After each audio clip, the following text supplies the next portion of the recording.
બોલો. મારું નામ હસમુખભાઈ મધુભાઈ કાસડિયા, ગામ બગદાણા, તાલુકો મહુવા, જિલ્લો ભાવનગર. મારો મોબાઈલ નંબર છે 997181 49 આ મગફળી માટે વાવેતર માટે મેં જમીનની પસંદગી કરેલી છે. જે મધ્યમ કાળી અને અડધી ભાગ ગોરાડું છે. તેને જમીનમાં પહેલાં સોઇલ સેમ્પલ લીધેલા છે. સારી બાજુ શેઢેથી છોડી અને સોઇલ સેમ્પલ લીધેલા છે તે આપણે લેબોરેટરીમાં આપેલા છે. ત્યારબાદ 2 પાવડીથી ઊંડી ખેડ કરેલી છે. ઊંડી ખેડ કર્યા પછી રાપ કહેવાય કે કલટી કહેવાય નહીં, રાપ મારેલી છે. રાપ મારી અને એમાં દેશી ખાતર નાખેલું છે, વીઘે નાના ટ્રેક્ટરની 2 ડારી. અને ત્યારબાદ રિપોર્ટ આવ્યા એ પ્રમાણે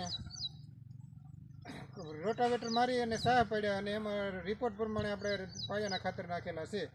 ત્યારબાદ બીજ પસંદગી કરેલી છે આપણે નિગમનું, ગુજરાત નિગમની GJ20 મગફળીનું બિયારણ વાવેલું છે અને એને પટ મારેલો છે, ફૂગનાશક અને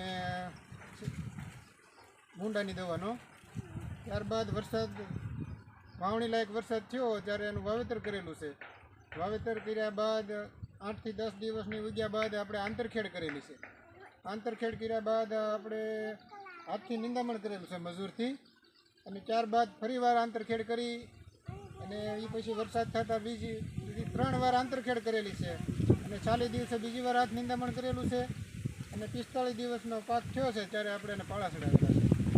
અને ફૂગનાશક માટે કાળી ફૂગ આવેલી હતી તો એને માટે સુડોમોનાસ પાવડર નાખેલો છે વીઘે 500 ગ્રામ. 10 વીઘામાં 5 કિલો નાખેલું છે. અને વાવ્યા પછી તરત જ ઉગી એટલે 10 દિવસમાં આપણે કાર્કોડોમાં પાવડર વીઘે કિલો નાખેલો છે. તે 6 ઠેલી એરડીના ખોળમાં ભેળવીને નાખ્યો હતો. અને પછી ત્યારબાદ લીલી ઈયળ દેખાણી એટલે આપણે બીવરિયા અને નીમ ઓઇલનો છંટકાવ કરેલો છે. અને એ પછી તો હજી છંટકાવ કર્યો જરૂર નથી, એટલે કાંઈ કરેલું નથી. આપણી માંડવી 45 દિવસની છે.